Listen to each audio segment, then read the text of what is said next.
Heidi-ho neighbors, Radogoji here, and welcome back to Squeeze the World, Lego Marvel Avengers, and, yep, back from a nice little vacation there, and ready to get back to this. Did a bit of, looking after the last, gaming session here, and I did realize that, yes, this is very much based off of this level, at the very least, is very much based off the first Avengers movie. We're not in Age of Ultron anymore. I probably should have known because Loki is a bad guy, so I don't think Loki was in Age of Ultron. But then again, like I said, it's been a while since I've seen any of these movies, so there you go. Fun fact, I actually had to redo the SHIELD compound free roam section again. I had to make the stunt ramp and everything. But when it comes right down to it, I am kind of glad that when the last time the game saved, it saved before I had last had footage rather than after, so I didn't mind doing like 3 minutes of more stuff. As you can see here, we're playing as Hawkeye and Nick Fury here. Loki is causing all kinds of bad stuff to happen, and of course we gotta stop him because, you know, that's just how things are. But first, studs are important. Can't think of much to say. Pretty much everything I need to say about MagFest is all done in my vlogs, so if you don't watch my vlog, watch my vlog then. I don't know, just kind of exploring here. I also did an unboxing video for Kamen Rider figures, if you want to watch that. Or you can just watch this. Watching this is fine, too. I can't think of anything to say right now. I'm probably going to record one part today, because I do have plans later, but luckily the PS4 can suspend gameplay, even while it's in shutdown and rest mode, so I don't have to play through the entire thing. I can just go ahead and record this part and keep track of the time here. I keep forgetting to do that.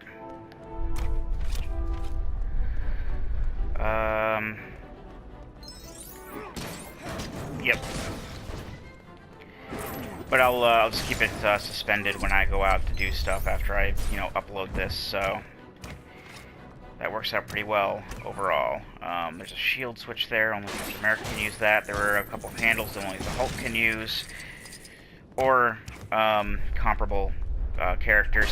One of the nice things is that the abilities aren't necessarily just tied to one character. I mean, there are some characters that can only do that can do a specific thing, and only them can do it, or only they can do it, I should say. But, you know, you have other characters that can use shield switches. You have other characters that can pull on the handles. You have other people with explosives, as we saw earlier. So, in the story, they give you a set of characters, and you have to do what you can with those characters. But when you're in free roam, you can pretty much use anybody you want.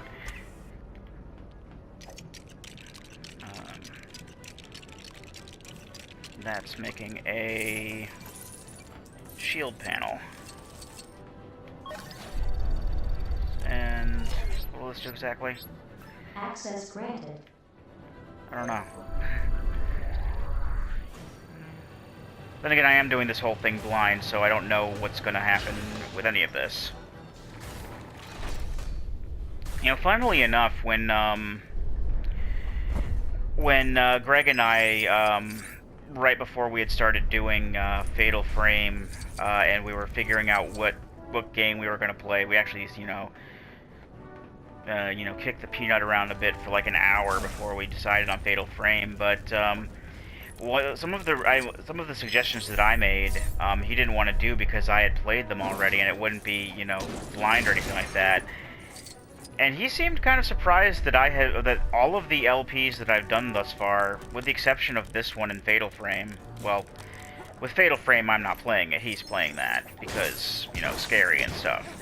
But, you know, this is like the first LP that I think I've done blind. Every other LP I've done, I may have forgotten details or forgotten how to do certain puzzles or whatnot, but I played through the games. Well, Jetman, actually, one of my old ones, when I did the Chojin Sentai Jetman NES game, that was kind of blind-ish, but it was just a, a platformer, so it really didn't matter. Oh, there's a target over here. I can hit that. Mini-kit.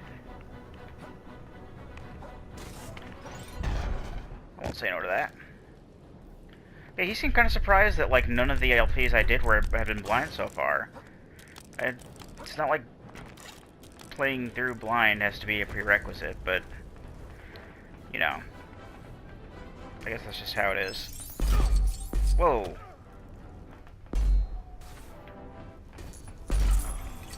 What's all this then? What was that? Oh, it's like a double or something. I remember in the last Marvel game, there was a point where he made, you know, copies of himself. It says here I need a Hydra guy. I don't have a Hydra guy. So I don't know exactly what I'm doing or why it's making noises like this now. Oh, maybe I should stealth. That might be a good idea, because he seemed to have been stopping this because he could see me. But if I stealth, that probably won't be an issue.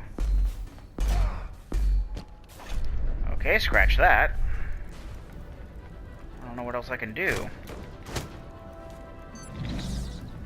Alright, time for a look around, destroy what I can. Maybe die a few more times, I guess.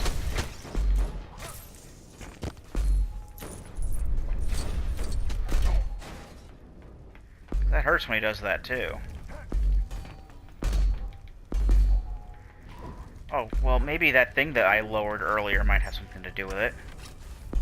Herderp.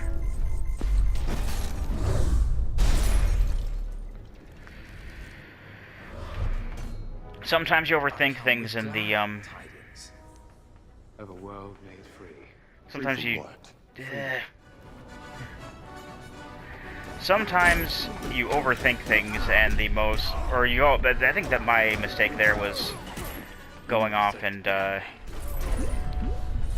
you know, exploring as well, but, sometimes you overthink things and the most, obvious, answer is overlooked. And I think that's pretty much what happened there. Okay, I don't know what this is, but I assume that's something I can't really do for now.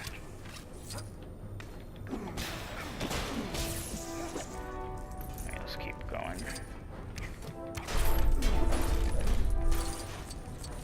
And right, there's a build. Keep that in mind.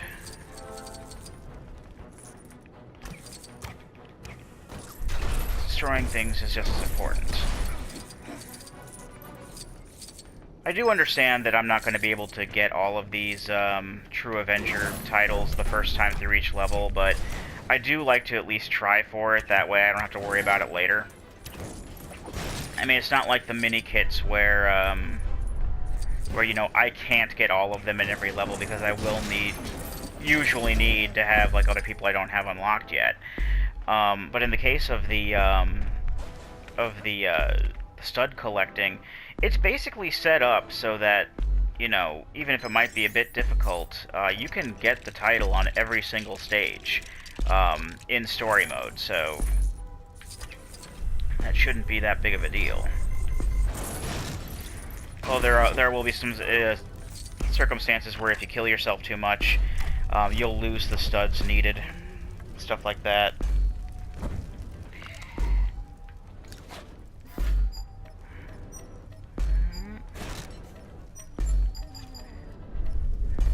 A few more minutes here. What I keep forgetting to do is, you know, setting up some kind of a stopwatch or something that I can look at. Keep track of time, because I keep forgetting that, you know, there's a strict 15-minute limit on these. Something that my friend actually mentioned is that if you do, like, a live stream, like a live broadcast, you don't have that kind of a time limit, and it will save as, like, basically a video part. Like a video. So I might experiment with, something related to, you know, just, like, doing, like, a live broadcast off of this and using that as part instead, but for right now, I'm gonna just, you know, stick with what I'm doing here.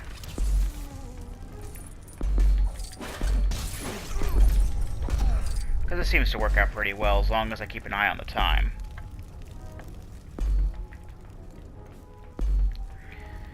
How do I get rid of that glass if I don't have anyone who can do that? As far as I know, Hawkeye can only take care of explosions. He was able to take care of the, Oh. He's like friggin' Green Arrow here. Okay, he's got sonic arrows, too. This is stuff that he didn't have in the last game, though. Like, he wasn't able to use arrows for taking out, like, the gold bits or glass before. He was only able to do explosion arrows, but... This doesn't have to get any messy. Of course it does. I've come too far for anything else. Are we at the boss phase now? Or is it just like a set piece here? A set piece leading into the boss, I guess. Oh yeah, we're in a boss now. Actually, let me check the time, because I think we're pretty much... I'm pretty much good to go at this point, so when we come back, this looks like a boss battle. I've been Rado Goji, and I'll be here next time. Join me, won't you?